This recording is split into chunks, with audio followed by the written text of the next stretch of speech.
Good morning, Barbara and Ken. Good morning. Good morning. Good morning, Nancy. Good morning, Jeremy.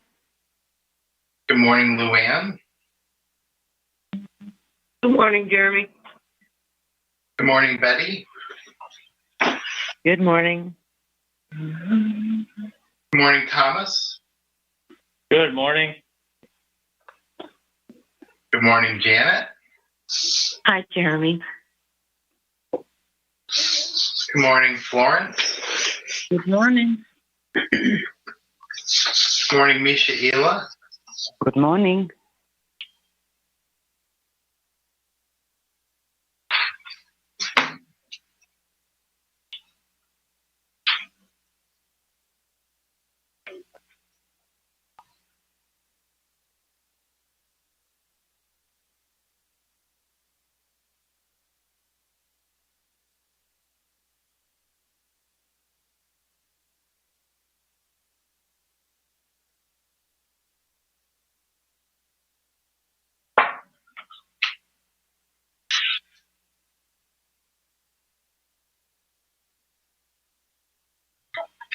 Hello, Bertrand.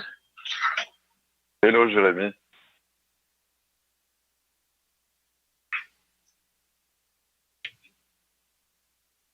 Good morning, Dale. Good morning. Good morning, Carol. Good morning. Good morning, Debbie. Good morning. Good morning, Suzanne. Good morning.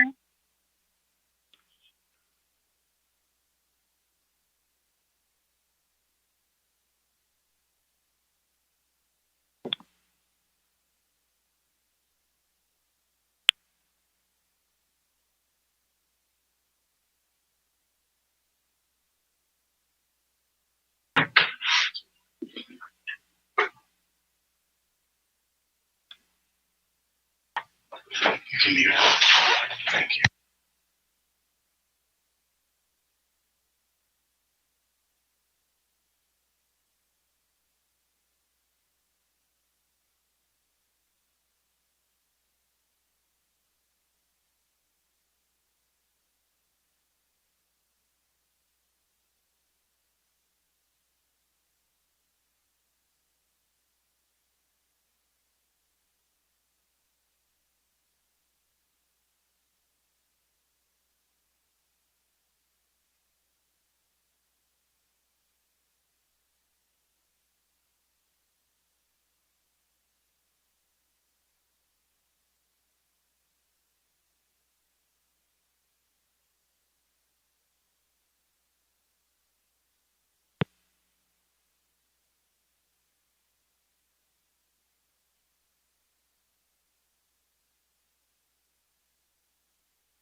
Good morning, Elizabeth. Good morning. Okay, muted again.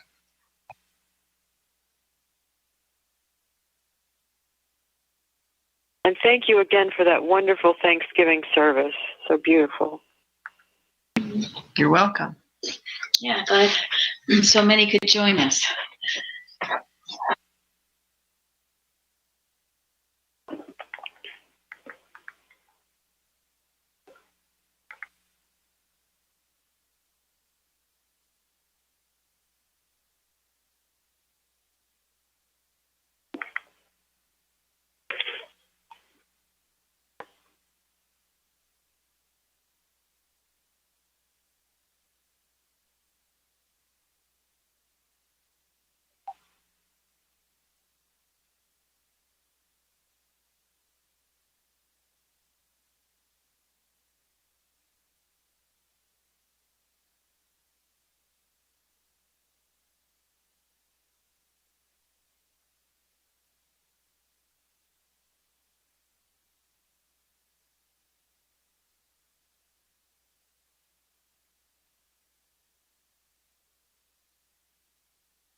Good morning, everyone.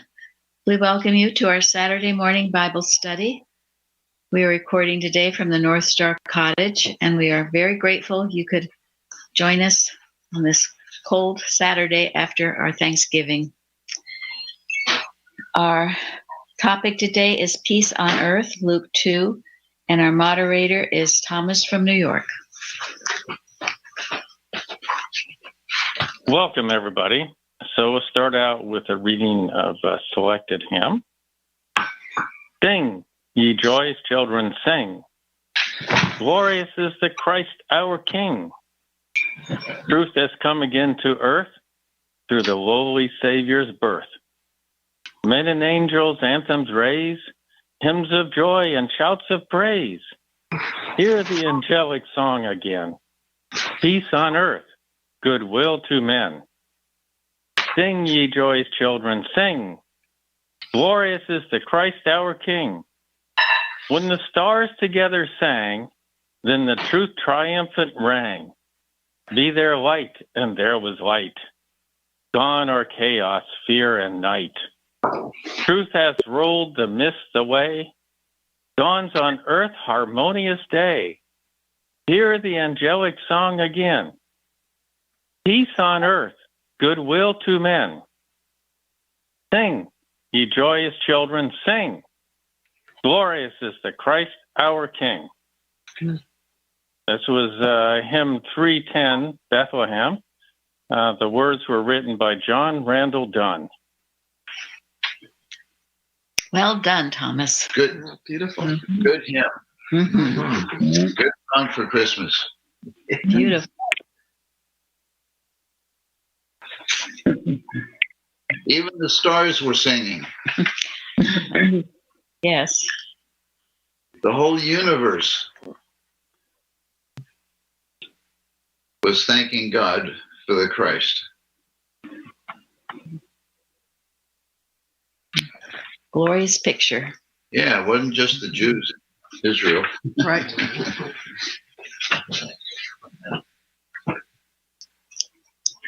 Anyone want to comment on the hymn? Well, the line, Ed Florence. When our Savior, the whole world Savior comes, yes, we got to sing. Be happy. Yes. Yeah. Thank you. yeah, gone are chaos, fear, and night. I love that line because that is so true. Thank you. Yes. Truth has rolled the mists away. We always have to remember when we see all that chaos, fear, and night, it is the mist that rose up in Genesis 2. It's not the truth of God's creation. Well, the tone of this whole hymn is jubilant and triumphant, and it is a healing message. There's been many times I've had a healing when finally I got myself to just be jubilant and triumphant, and it just wiped out whatever problem was there. I can't imagine anybody singing this hymn and finishing and having a sad heart. It's not going to happen to anyone. Could be a daily hymn. Dawns on earth, harmonious day. Hear the angelic song again. Peace on earth, goodwill to men. Sing, ye glorious children, sing. Could be our morning song. Yeah. Very good. Sing it every morning. Because every morning that day, the Christ awakes in us. Thank you. Yes. Every day. And It's a the beautiful- line dawns on earth's harmonious day. It dawns in our individual consciousness, right? Mhm. The harmony. Yes. Yeah, and because it is universal and because it is divine rather than human, it hits everybody. It's in everybody. It's just for us to wake up and recognize it and to be grateful for it. Yeah, My mother often reminds me the word universe, one verse, that we are all in tune with. Oh, It's a good one. One verse. Yeah. I was gonna say, it's universal, especially at this moment. The whole world is feeling it, and it's us. I think it's our duty to express it. Whether you're a Christian or not, we feel this moment, this joyous period of time, and by doing so, we make more Christians. We reach out to many people. We change, pretty much change the world, and we can draw many people to God, to Christ. Thank you. That's beautiful. And that dispels all the materialism. And when we do this work in unity, just like the book, Christ and Christmas, and what Christmas means to me.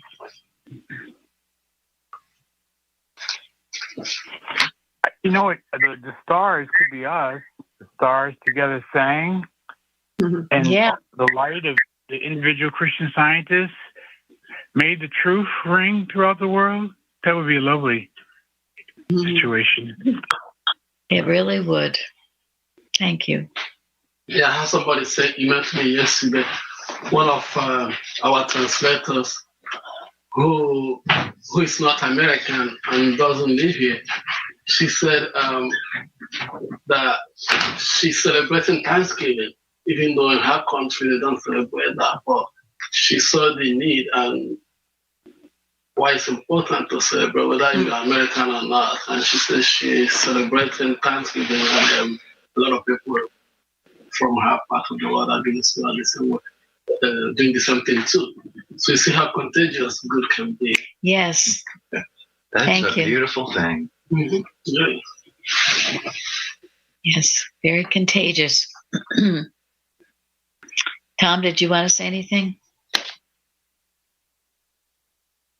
Well, this is certainly a joyous hymn, right? Yes. Celebratory, right? And just reading about John Randall Dunn, and it was interesting how he was described as being friendly and cheerful. So, which is seems to be how his hymn has come out, right? Yes. Kind of a joyful, celebratory hymn, right? Yes. Very much. Well, he was a solid worker. He was one of the good guys, and he got the benefit of his hard work and his faithfulness.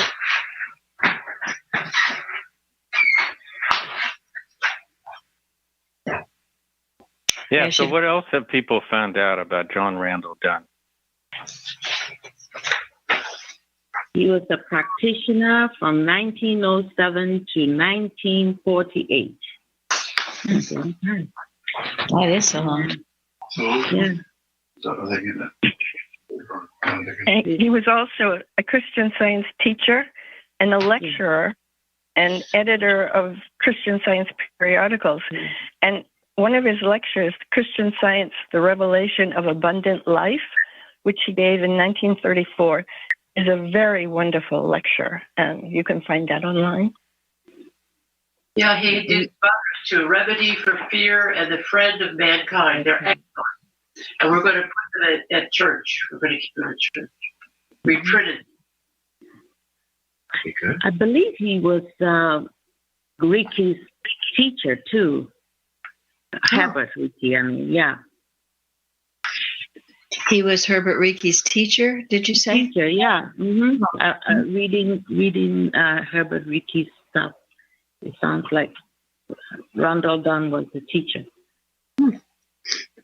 Well, and you see, this is the golden chain that gets transferred down, and you learn to be a practitioner. You learn the truths of Christian Science from a good practitioner, a good teacher, and apprenticeship. That's how it works, and that's very important, especially now when some of it is getting adulterated. He lived in New Jersey for a while, 1930. Oh, really? Yes. Patterson and Say. Well, it is the center of the universe.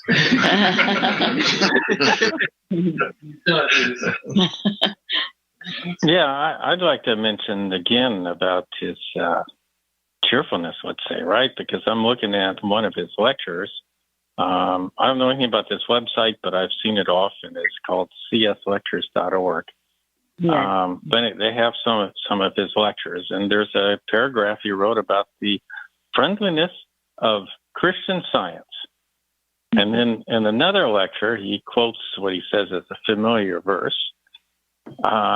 Twixt optimist and pessimist, the difference is quite droll. The optimist the donut sees, the pessimist the hole. That's wonderful. Thank you. So he seems to be a very optimistic, cheerful person. Friendly? Yes. Yeah. Yeah. Well, and he lived and practiced through the Depression. Right. I mean, he lived and practiced during the Roaring '20s, when people were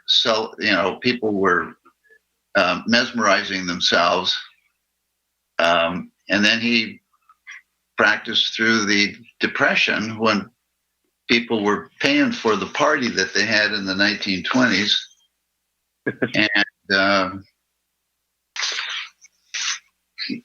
you know, there were tremendous changes going on in the world. This is when communism kind of reared its ugly head in many places. So he saw a lot going on that was not good, that he had to see through and practice during this whole time. Yeah, in his article, "Are You Faithful? Do You Love?" he addresses that issue. He was a very wonderful writer. He's one of, yes, as Gary said, he's one of the good ones. Carrie found out that he was the son of James Randall Dunn, an official of the U.S. Immigration Service. And his mother, Caroline, was an accomplished singer and pianist. And in researching him, I just found some interesting things. One is something called the Effulgence Foundation, which I'd never heard of. And they make movies of these early workers, one on John Randall Dunn, Paul Stark Seeley, Helen Wood Bauman, Dr. John Tutt, Ivan Meek Walter. And then they go around the country showing you the movie and speaking on these people. I guess if you want to have it come to your church or wherever, it costs $850. But it was interesting that they're fulfilling something other than what the Longyear Museum does, because they deal mainly with Mrs. Eddy. And also, it just interesting that they came to Atlanta in October, and they gave the movie about John Randall Dunn, I guess, at church there. So I'd never heard of them before. I thought it was interesting. And then the Effulgence Foundation. I never would have heard of it if I hadn't researched John Randall Dunn. And I'm not sure where they're located. One of the area codes is Southern California. So, and the other thing, I thought this was such an interesting article by John Randall Dunn. And it's called, I'm just going to read some of it because this is something else I'd never heard before. Reading the scientific statement of being our leader's way. Extract from the reminiscence of John Randall Dunn, one of our leaders' students from the Mary Baker Eddy Library. So maybe he was a student of Mrs. Eddy, it sounds like. This is so important for us all to know, and particularly helpful for first readers. And remember, our leader made this statement the culmination of the whole service, during the reading of which the whole congregation stands. It is that important. So Mr. Dunn writes, I called on Miss Clara Shannon in London, England, shortly before her going from our site. She seemed very alert mentally and related the following incidents. She said she was with our leader one day at Pleasant View when a well-known Christian Scientist from the West was received by Mrs. Eddy. In the course of their conversation, he told her that he had been elected first reader of his church. Mrs. Eddy then gave him a copy of Science and Health and asked him to read the scientific statement of being to her. Miss Shannon stated that to her sense of things, the man read the statement very well. But when he had finished, Mrs. Eddy looked at him a little sternly and said, You haven't the slightest ideas how that should be read. Let me have the book. He passed the Science and Health back to her, and she proceeded to read it to him. Mrs. Shannon quickly opened her own textbook and underlined the words which Mrs. Eddy emphasized.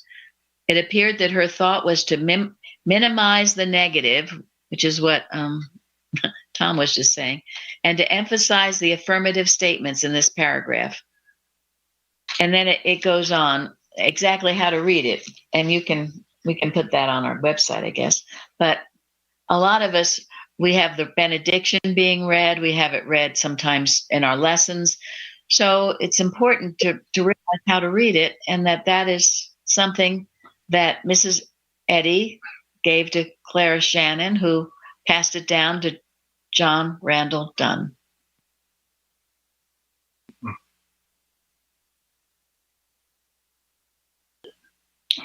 Anybody else? We can move on. I do want to say this is kind of revealing to me because I'd never heard of him before, and he is so accomplished. I'm saying, how come I did not hear about him before, right? Because he was a practitioner, he was a teacher, he was a lecturer, he was an editor for the Christian Science periodicals. He wrote several hymns.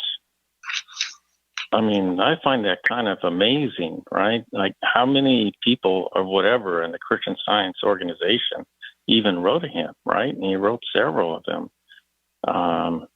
So he's quite an accomplished guy. And then his qualities that stand out about being a loving person and cheerful and friendly, and wish I'd known this person. Well, we can know him in his writings, can't we? Yes. Yeah. Yeah, and Ricky's writings too, the way he talks. Yeah. Mm-hmm. Yes. And Ricky certainly expresses a lot of joy. Yes. Funny. And humor. Yeah, humor, which is important, I think. Mm-hmm. Yeah, enduring wit, humor, and vivacity from Miss White's writings. Thank you. Wasn't John Randall Dunn also a member of the Board of Lectureship as well? Yes. Yes. Yeah. We mentioned some of his lectures. And he was also given an honorary doctorate by Principia College. Didn't know they did that. That's quite significant. I don't think it's worth shit. So, and then we should know, or well, we will know now, but we do have at least one of his articles on the Plainfield website. So obviously someone at Plainfield has recognized him before. Well, yes, and we have published, I think, some of his writings. And Mrs. Evans, she gave us a list of those more modern writers, if you will, that wrote good things, and he was certainly on that list. So I was aware of him. I think you shared an article of it about the bad sheep. Oh, that's right. The painting of the shepherd reaching over the crevice and lifting the little lamb out of the. That's correct. That was, I think, an article Carrie had found that we talked about. Yeah. No, he's been one. We've been a fan of John Randall Dunn for a long, long time. Yeah. He's one of the good guys. One of the good guys. Yeah, a lot of them got bad, right? Well, they didn't stay with the sciences as correctly as he did. Yeah. And in our humble opinion. It's hard to be a good guy if you are told by Mrs. said this. So. Yeah. Okay. So we'll continue with our Bible study, and as Mary had mentioned at the beginning, our topic is peace on earth.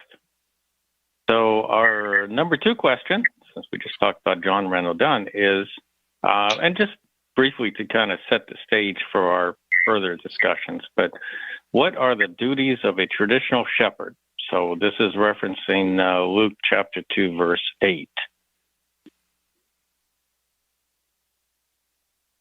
Well, one of them was to keep watch over the flock at night to protect them from predators and make sure that they were well taken care of, fed and watered and all that kind of thing.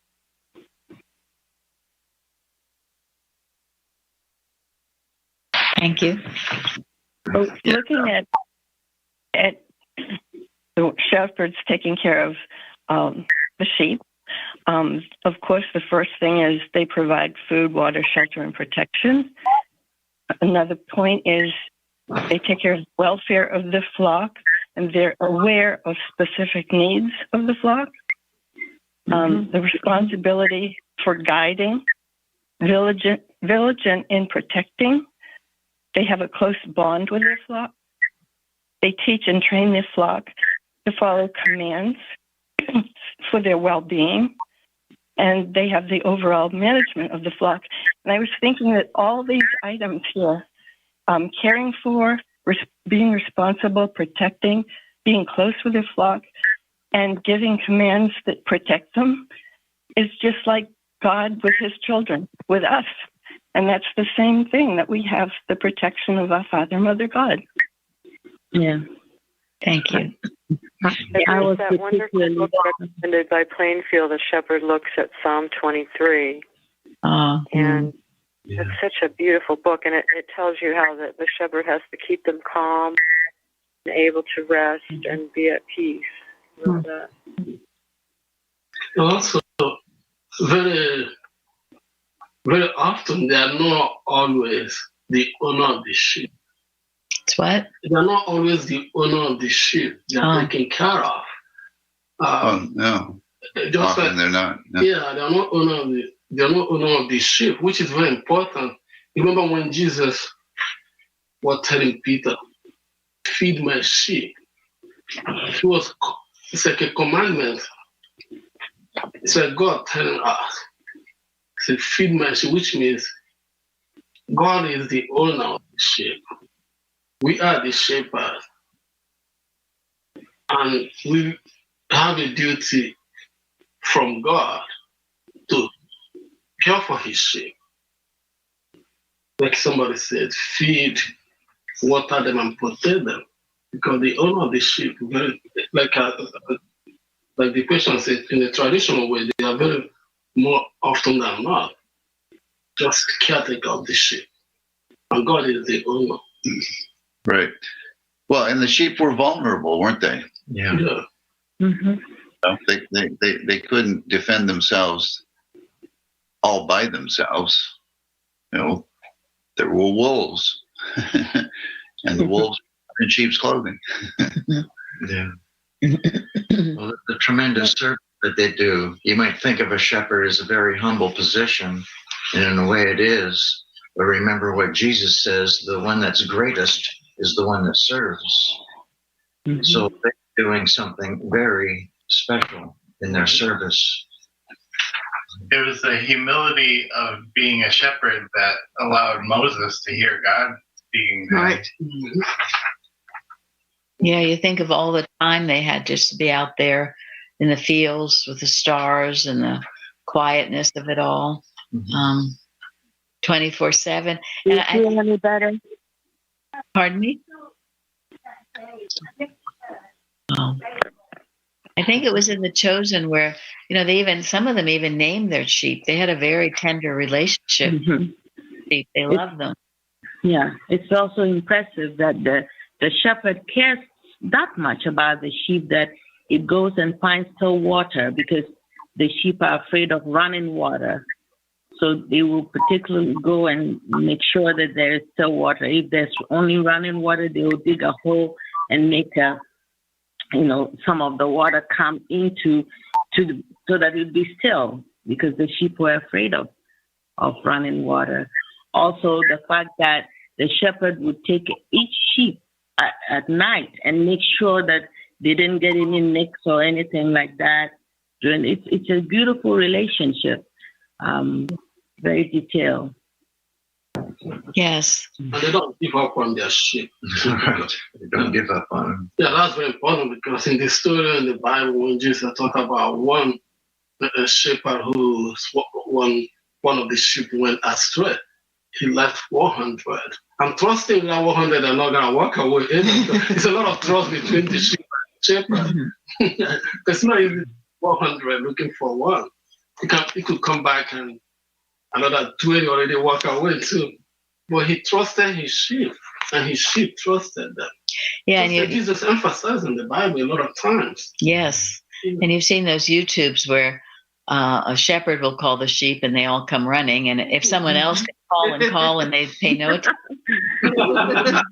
they do know their shepherd's voice, and the analogy between us and the Christ, or our Father, Mother, God is very strong. And that book that Elizabeth mentioned by Philip Keller is very important one. If you don't have it, you should get it. Well, say the name of it again, Elizabeth. The shepherd looks at the 23rd Psalm. Yes, a shepherd looks at Psalm 23. Yes. Yeah. It's a Have really it on Kindle. It's wonderful. It is wonderful. Mm-hmm. Another thing about the shepherds, imagine being out there in the middle of the night and it appears like, hey, nothing's going on. And it'd be so easy for the mind to get distracted and wander, or maybe even fall asleep. But the discipline that it takes to stay watching, and the only thing that can keep that discipline going is love. Mm-hmm. There's love for those sheep. Otherwise, all the distractions are going to come in. What's going to hold it in there? So love and discipline go together. Mm-hmm. Yes.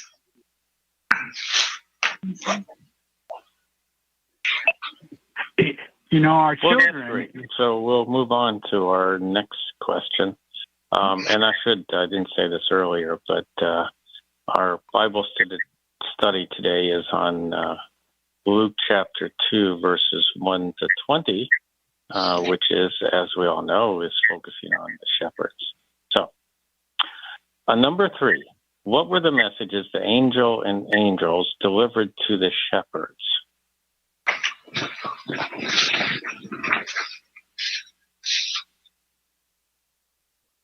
So the angel said a number of things to the shepherds. Yeah, well, the first angel announced the birth of a Savior, the Christ. And then the host of angels thanked God profusely, and they announced peace on earth and goodwill to men, which was the result of the birth of the Christ. Yeah. Before that happened, glory that shone around. There was a bright light that shone. And at first, the shepherds were a bit fearful of it. So the first thing the angel said was to fear not. That's where the first part of that message is. Calm the fear, and then gave the wonderful message about announcing the birth of Christ, Jesus. Florence, did you want to? Do not be afraid. We've been told that so many times. Yeah. Here it is again. Do not be afraid. So, brings peace, love.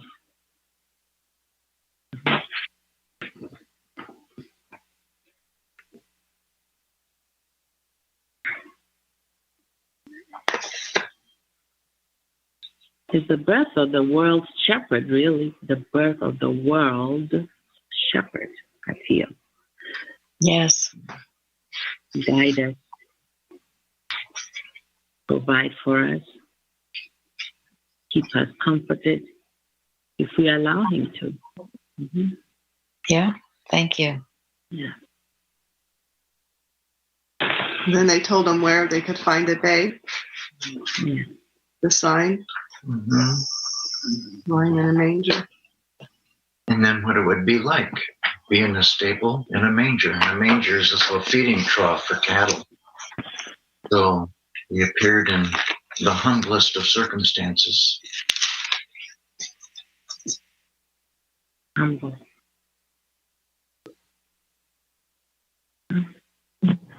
The more praising of God, glory to God in the highest, and on earth peace, goodwill toward men. It is really so beautiful. It's worth reading this every morning, or at least once a week during this time. Christmas Eve service. Yeah, and at the Christmas Eve, we'll be reading it. But it's so beautiful.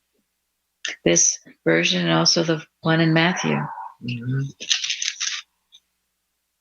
Yes, and it's because they were humbly listening that they got the instruction of where and when and, how to go there and do what they had to do. Yeah, that goes into the next question. Well, before we get to that, though, I mean, one of the reasons I asked this question is like, what were the angels telling the shepherds, but what does Christian Science or Mary Baker Eddy tell us that angels are? Yeah. This is a very important part of the story about angels visiting the shepherds. Oh, absolutely. They are God's thoughts passing to man. Intuitions. Pure and perfect.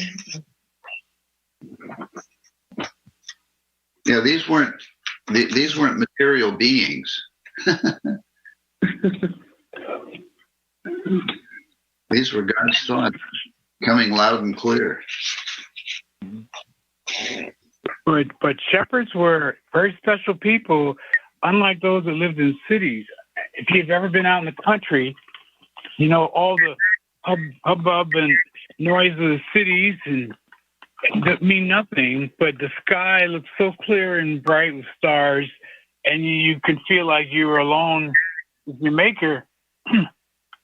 So they are probably very, attuned to listening and waiting for answers. Thank you. No, thank you. Yeah, so one reason I'm bringing it up is we're going through a historic story, but the angels are relevant to us too, right? They're an important part of this story, but it's a part of our everyday life. It is. You're right. Yeah. And that's why I hear that they are always talking to us, and that when we're quiet, that's when we hear. Yeah, it's important. I think it's interesting that when this angelic thought appears to the shepherd, the first thing they told them was, "Do not be afraid." I think, I don't know about anybody, but I know that from personal experience, when you get this angelic thought, fear can grip you and makes you to doubt if it's really coming from God, because something in this case is too good to be true. Imagine something that have been one of your weirdest dreams about God or yourself. All of a sudden, you find out this is actually true. And the thought of knowing that this is true about God and you can be very fearful to believe it. And then I think that moment, because they have waited for generations for this moment to come. And there they are. It's actually happening. So the angels saw how fear can grip them, because they were the shepherds were important in this story, in making this moment to manifest the way God wanted. And God wanted them to go and deliver and be able to be present and see this, the hope of all Israel. Well, that kind of removed those fear away, and they were able to move with. Yeah, that's a very good point, and this is why the angels reassuring them, "Fear not," is so important, because the human mind is fearful of anything that the senses can't explain. Yeah, and that's anything that our preconceived notions can't explain is fearful, and that is why a highly spiritualized thought is required to be able to receive God's messages, because the human mind can't explain them or believe them. Yeah, true. And that's why what Craig was saying, in the cities and the hustle and bustle, or you don't have to be in the city to have that hustle and bustle going on.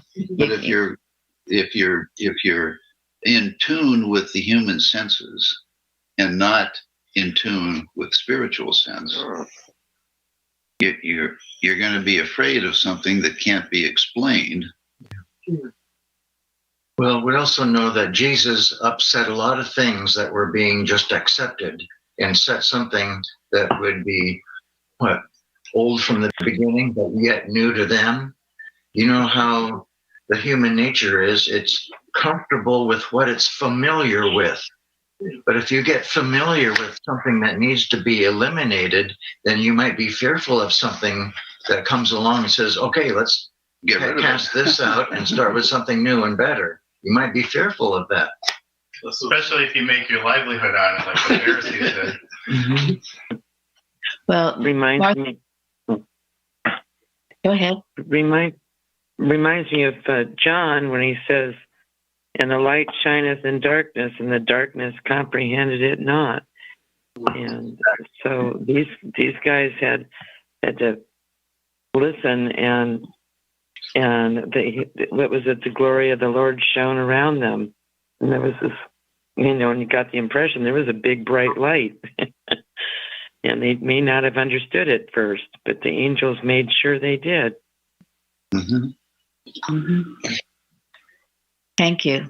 Kind of like the light that shined on Saul on the road to Damascus, right? Mm-hmm. Yeah, right.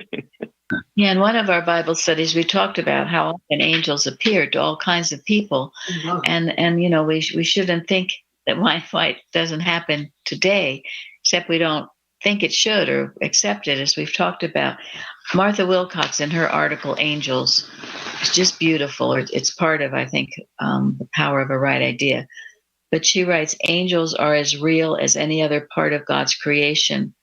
Mm-hmm. To those mentalities in tune with the divine mind, these angel visitants, divine ideas, or experiences are innumerable. They are incidents of every hour and are the privileged lot of every individual. Angels are the invisible essence and substance of our visible experiences. Through them, the invisible appears in human consciousness. God's goodness is impartial. He does not withhold anything from us. These angels of his presence are something which we, in our ignorance, are withholding from ourselves. Miracles do not just happen.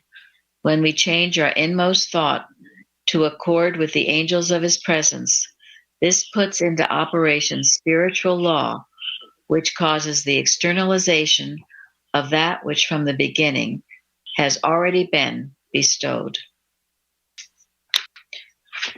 So we should look for these angels and think about their presence and power with us. Chardell? At Plainfield, we teach the children about angel thoughts. And in hymn 9, if you look it up, is perfect. He knows the angels that you need and sends them to your side to comfort, guard, and guide. Yeah, that's beautiful. For me, on a personal level, I know all of us can remember that. And that's definitely the reason why we are here.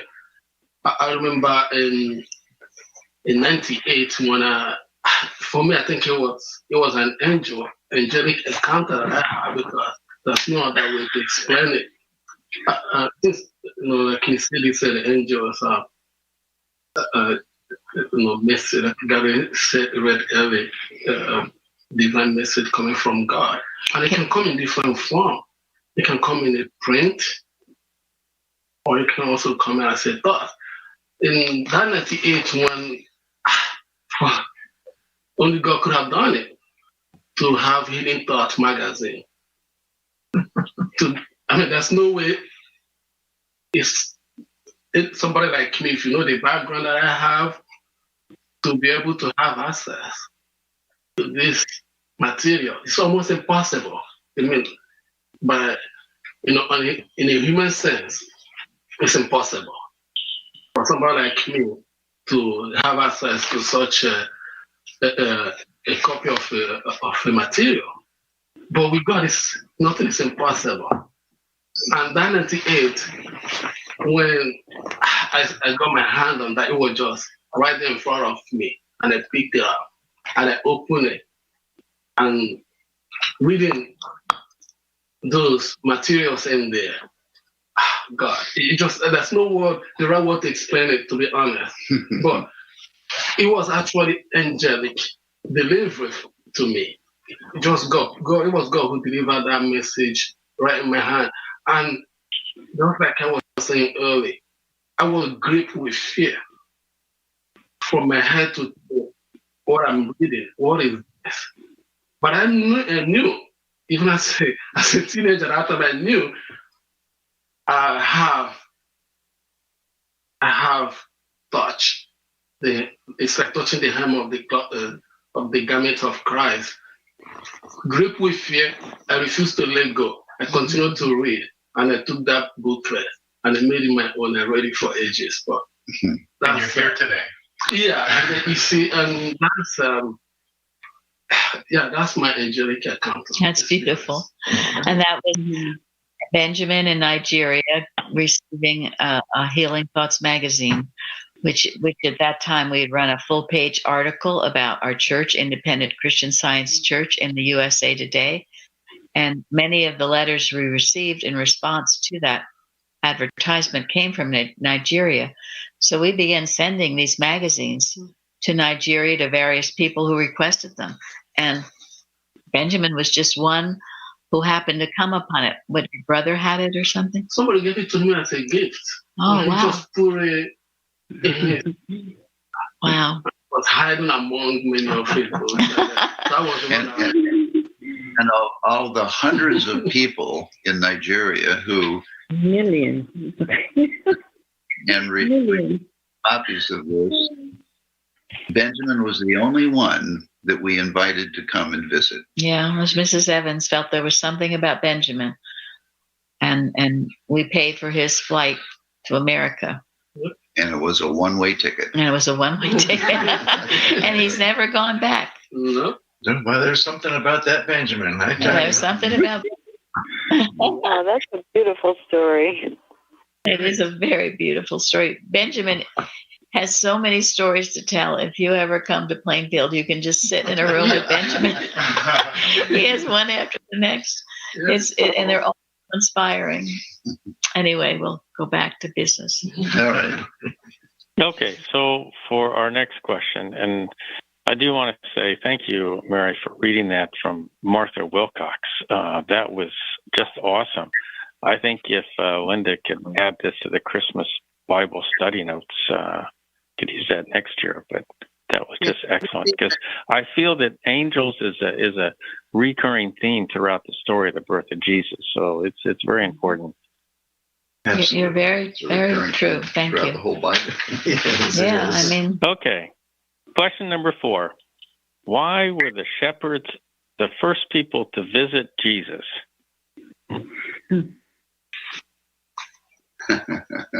Well, we talked about the characteristics of those shepherds, how they were so receptive and whatever. It reminds me of that hymn of that Christmas carol, where meek souls will receive him still, the dear Christ enters in. It's lovely. Yes. It's from a little town of Bethlehem. Hymn 222. Hey. In preface, the Science and Health is that he refers to the watchful shepherds who were watching. So true. That's why I love our watches at this church. Yes. Keep us watching. Yeah. I think we have a liberator with that theme, the watchful shepherd. Yes, wakeful shepherd. The wakeful The shepherd. wakeful shepherd. Yeah. Well, they know how to watch. Yeah. Yeah. And I think, they were the most receptive to the point of Jesus' mission. Right? Yes. I mean, they were safe. They weren't going to threaten. That's for sure. But they also appreciated what his mission was going to be. Unlike the Pharisees and the Sadducees, and who thought that the Messiah was going to be a king and have an army and defeat the Romans and make them even more special and be a warrior, right? It was interesting in an article by Spurgeon on this. He brings out the idea of they were unauthorized, which I found interesting. They were just simple shepherds. They weren't, because people would ask, well, they should have come, to some higher up in the church. But the higher up in the church wouldn't have recognized it, right? No. It took this simplicity and meekness. And he goes into how absurd that word is, authorized. He said, if you see a house on fire, do you have to be authorized to run in and help? You have to be an authorized fireman. I mean, it's so limiting.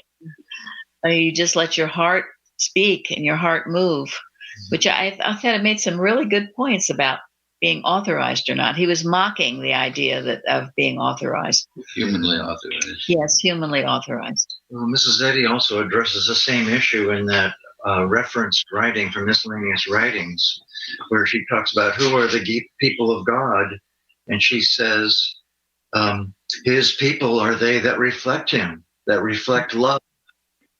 So that's who the people of God are. Kind of reminds me of that old song from long ago, I'm in with the in crowd. Well, guess what? We don't have any in crowd here. No, we don't. So this should answer the question of whether or not the door is open for anybody to be in the people of God. Those that reflect him, reflect love. That's it.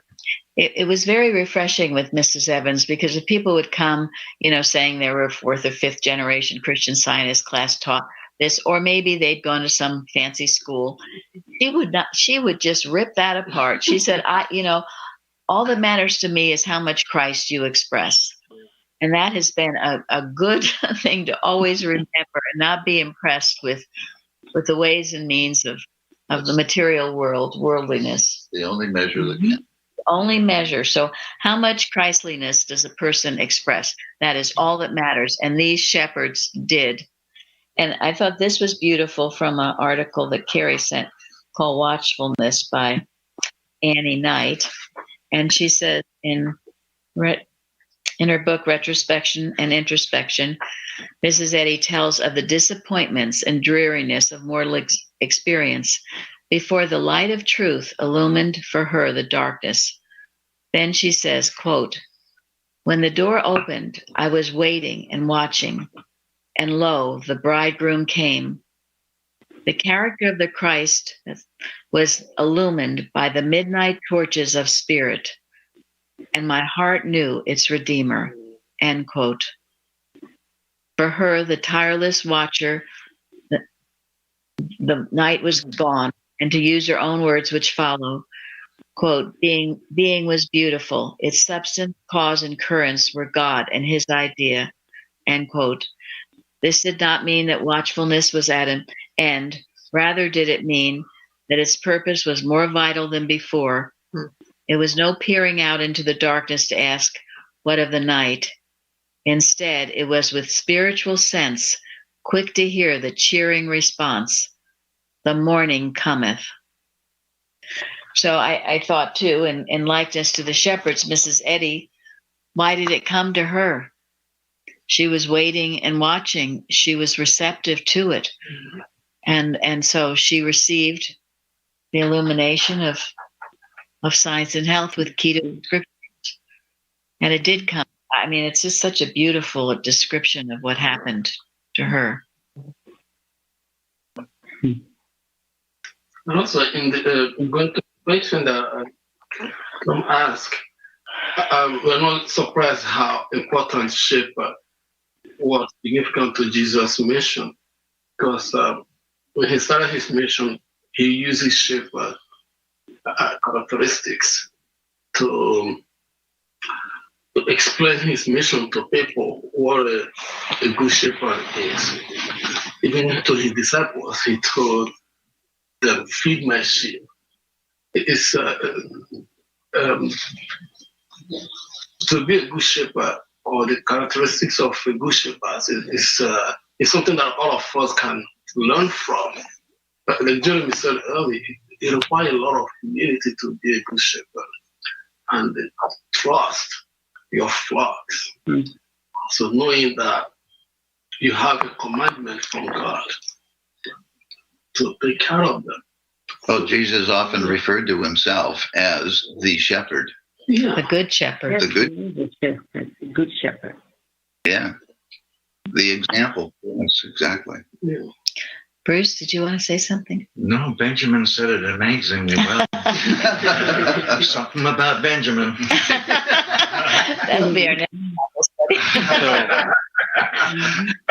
I kind of wanted to go back to question number 3 about the angels, because question 4, why were the shepherds the first people? And as it was said, I think by Gary, that they were receptive to Jesus, right? Well, the evidence of that reception of the shepherds is that the angels visited the shepherds because they heard the shepherds. Probably not all of us hear the angels, right? But they heard the angels. So that's evidence that they were listening, right? Mm-hmm. Yes, it is. So that's why I think they were the first people to visit Jesus. They had the right frame of mind. They were in a watchful state of thought. Yeah. Which is, I was going to say, this all reminds me of Martha Wilcox's beautiful description of Mary and how she was so receptive to God's words and ideas and thoughts. And that's such a wonderful thing to read in that same article, The Power of the Right Idea, how lots of women at that time were waiting to see, who it was going to be that would bring the Messiah, and that Mary saw it was so beautiful and receptive, and that's why it was her. Yeah, that's so meaningful. Every year, everyone should work and study with that, because it brings out this was a small group of metaphysical thinkers at that time during the Roman Empire, and they brought forth the Christ. And they were out in Nazareth, which was a small town away from Jerusalem, away from the hustle and bustle, simple, humble people. And it's often people who are looked down on, considered like the shepherds in the first century were looked down on, lowly, caste group. But here, God's eyes on them too, on everyone. Yes, indeed. They weren't respected by the Sadducees and the Pharisees. Yeah. You think, what good can come out of Nazareth? Exactly. Yeah. You're right. But the same thing can be said about the Star of Bethlehem. We hear the story about the 3 wise men that came from different areas, didn't even know each other at first, and yet they saw the star. Mm-hmm. And if the star was so bright and prominent, how come there wasn't others, even from Jerusalem or Bethlehem, to see that star, follow it? So this says there was something special about the ones that perceived the light, the ones that heard the angels. It is another beautiful story. And they came from Egypt to Greece, and and how just like Benjamin, how did they get that thought to come? The story in the first chapter of Ben-Hur, I'm telling you, it is beautiful. How the 3 of them came together from such different cultures, and it's a beautiful story. It just so touching to me. The world was awakened. Those who were ready for the hearing the truth coming to them, the angel message. And then they went to Herod's court, to all the people that were supposed to know and did not know. And did not know. That's it. And we're scratching their heads. And Herod, they were trying to take over his kingdom, so to speak. He was threatened by it. He was very threatened indeed. Yep. It's a beautiful story. What I liked about John Randolph Dunn's hymn, he has 2 choruses there about hear the angel's song again. He's on earth goodwill to men. So this is carrying on throughout the centuries, and sometimes before Christ was born, Jesus was born, and after this voice has been heard. So I thought that was good. Hear that angelic voice again. I just wanted to add, Mrs. Eddy in the preface writes wakeful shepherd, but I had looked up the word and it said vigilant, alert, on one's guard, watchful, attentive, heedful, and I thought those were very beautiful. And of course, awake, which we're always told, awake. Thank you. Yes. Yeah, and I think that was the reason Carol chose that wakeful shepherd for the liberator theme. It's interesting. Okay, so we'll come to our final question, number 5. What did the shepherds do after visiting the baby Jesus? They told it everyone. They spread the message. Yes. Yeah, they told their experience to everybody that would listen. And then they returned to their sheep. Yeah. Our Savior has come. Yeah, one of the articles from the Bible Hub, The Shepherds Visit Jesus, sent by Carrie, they call the shepherds the first evangelists. They went out declaring the word. The shepherd's visit to Jesus is a profound moment in the Nativity account, illustrating themes of humility, divine revelation, and the universal nature of the gospel. Through this event, the shepherds become the herald of the good news, and their encounter with the Christ child marks the beginning of the proclamation of salvation to all people.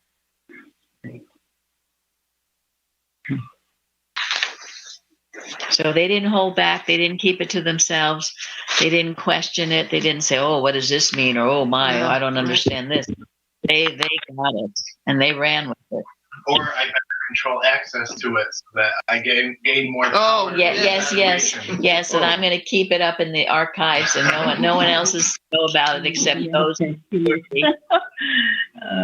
Yeah, because they'll never understand. And they might misrepresent it. And so we wouldn't want that to happen. All for the glory of God. Shout it from the rooftops. Yes.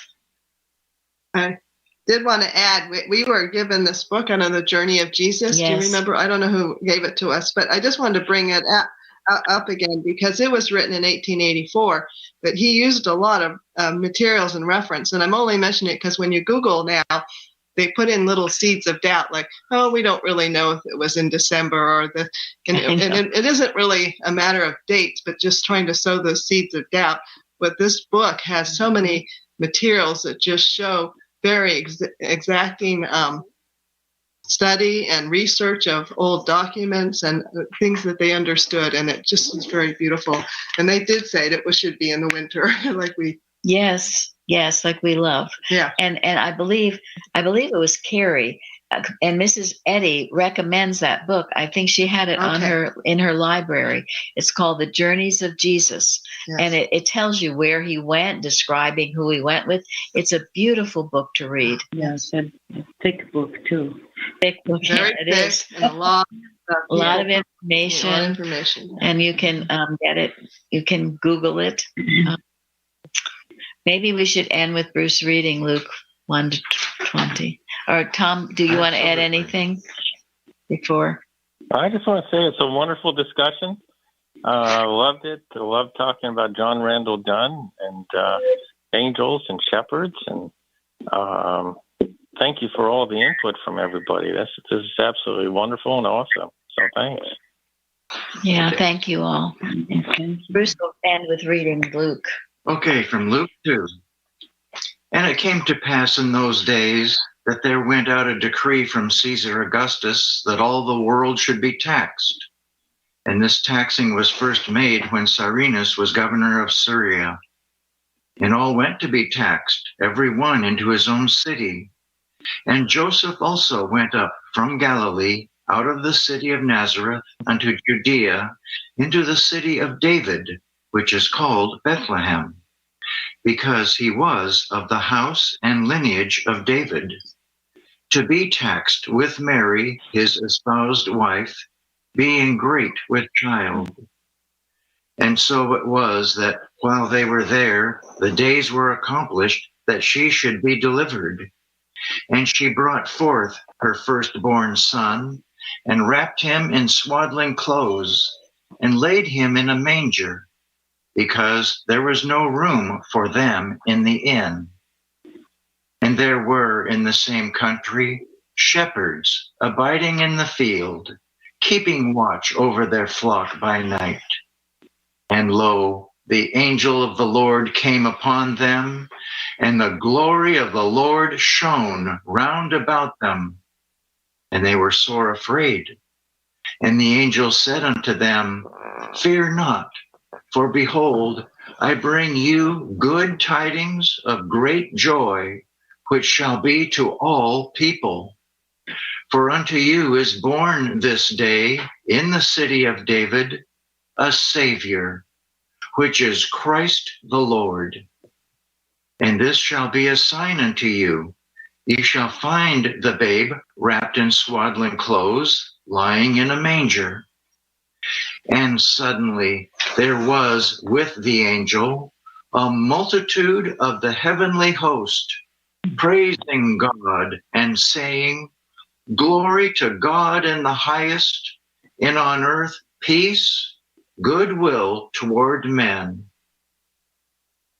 And it came to pass, as the angels were gone away from them into heaven, the shepherds said one to another, Let us now go even unto Bethlehem, and see this thing which is come to pass, which the Lord hath made known unto us. And they came with haste, and found Mary and Joseph, and the babe lying in a manger. And when they had seen it, they made known abroad the saying which was told them concerning this child. And all they that heard it wondered at those things which were told them by the shepherds. But Mary kept all these things and pondered them in her heart.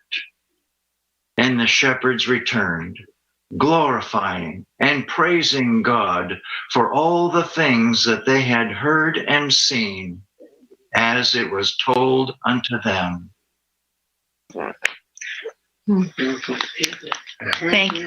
Thank you, Tom.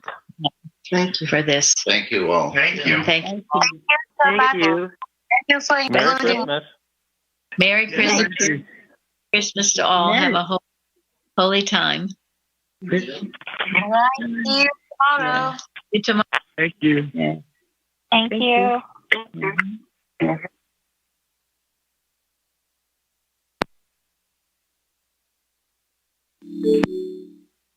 Mhm.